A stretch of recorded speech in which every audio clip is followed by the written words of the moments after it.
All right, bucko. Time for this is a sports lesson today. Look at these two asshole dogs. My God. So this is actually a very pivotal thing of my life. Okay, and I'm gonna teach you guys a lesson right now that maybe can help you, because I think that people want to make money, but there's just this like mental block that's going on, and this is actually, skateboarding is what fixed it for me.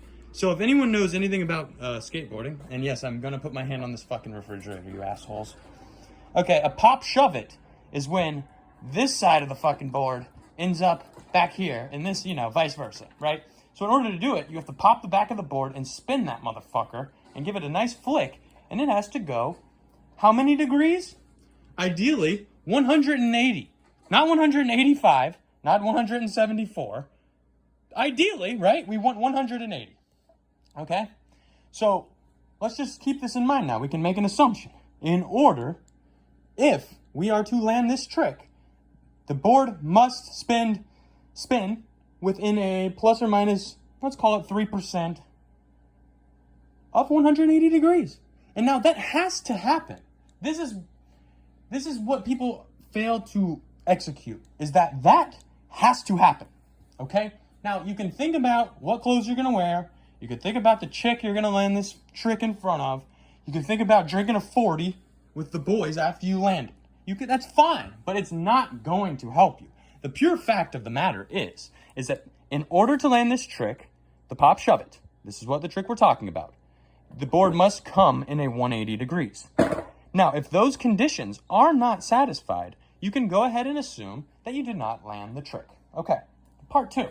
Now, this is the part that I struggled with. I always did the pop shove it growing up. Getting the board to spin 180 was something I could deal with. But now, here's the funny part. And of course, I'm not gonna fucking break my neck. It might make for a good video. But people will pop the shove it, right? And then this front leg, it lands over there. Okay, now my legs are no longer at this angle. This foot is over here. In order to land the trick, my feet must also land in a similar spot to where they started. And so I just sat here. I was in college. I was a freshman in college. I was a fucking idiot. And I would just do this trick over and over. And every time that foot would just land out here. It would just land out here. Every time. Fuck. Getting all sweaty. Can't do shit. I look like a loser. Everyone in the college is going on a yik yak and laughing at me. It was truly demoralizing. But then I just said to myself, okay. I just made up my mind. My foot was really starting to hurt. And I just made up my mind. Okay. No matter what happens here, the assumption is that I have to land this foot right there. And if I don't do that, technically speaking, I'm going to be here all day long.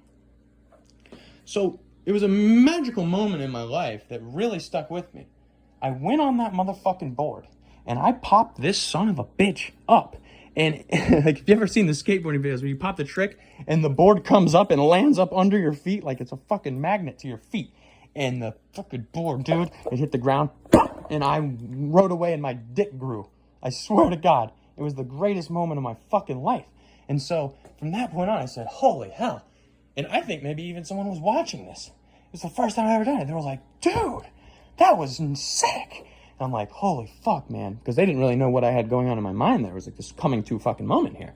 And so, sure enough, I just said to myself, now, if you want to land this trick, your feet must land in this spot. And I started nailing this trick, like more times than not. And then what I did notice is when I didn't land it, my foot still landed right there, but maybe the other factors that came into play, such as the speed, how far the board was in this direction, call it the x-axis, and then also the rotation was a problem. You're not going to get it every time. But at least when I wouldn't land it, I would see my foot slap right in the spot where it was supposed to. Okay, now, so you can do this with trading too. Like, you're supposed to wait for a big bullish divergence. You're supposed to wait for a big bearish divergence. But if you don't execute it, there's only one way that these trades can be done. You have to do certain things correct. I recommend you find a list of these things that must be correct. And just think back on this moment with the skateboard. You cannot land a pop shove it if your foot is over here. You cannot make a successful short if you're already oversold. You cannot make a successful long if you are already overbought. Think about these things, okay? and make these rules. You can call them maxims. And just before the trade, say, is this true? Think about landing a pop shove it. I'm about to do this. Do I plan on having my foot land right here? Well, if the answer is no, I should probably rethink what I'm doing. So remember, there are certain things in life that are rules that must be followed.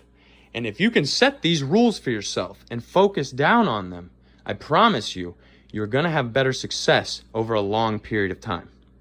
Anyone who wants to have any questions, please go ahead and give me a comment. I would love to share more about this. I appreciate you guys watching. Get me up to 200 subscribers. The boy is out here, and I'm not going anywhere anytime soon. Hope this sticks with you. Hope it helps you with your trades. Have conviction. Make rules. I will not make a short unless I see a bearish divergence on a 4-hour chart. I will not enter my short unless I see a hammer candle. An inverse hammer candle, a fucking shooting star wick. I don't know. I know what it looks like, okay? I will not do it until I see this. You set these limits. Over time, they will become tighter and tighter and tighter, and you will become a better trader. That's it. ET's out.